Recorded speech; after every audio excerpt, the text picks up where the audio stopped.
Ayan, good morning mga ka-Marcelandro ko! Good morning guys! Good morning po! And ito muna po masasabi ko sa inyo, Happy Blessed Wednesday! Lord, good morning and God bless mga ka-Marcy! Hashtag everyone! Ayan! So ito na nga no, akin ng pinapasada. Wow, pinapasada.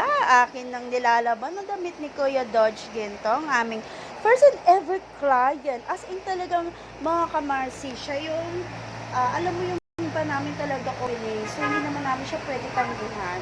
Kaya, alam mo yon, kinuha namin, sinalang namin talaga. Kaya, very thankful kami kasi, hanggang ngayon, nagmansary kami, hanggang ngayon, nandito pa rin siya, supportive pa rin siya, at alam naman niya po kasi na talaga namang hindi naman po kayong magsisisi na manis namin ibibigay sa inyo. Kasi lang syempre mga ka-Marcy po, depende po yun, no? Kasi kami nag-aano po kami nagsasabi po kasi kami sa inyo kung ilan po yung kailangan po doon sa damit na gagamitin nyo, ilang downy, ilang mga detergent yung gagamitin ng mga ka-Marcy. So, hindi naman po kami nagkulang.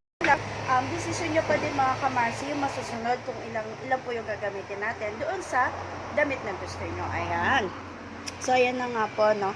Nilo-laundry na ng inyong mga ka-Marcy, ng inyong ka-Marcy Marian, ang kanilang mga damit.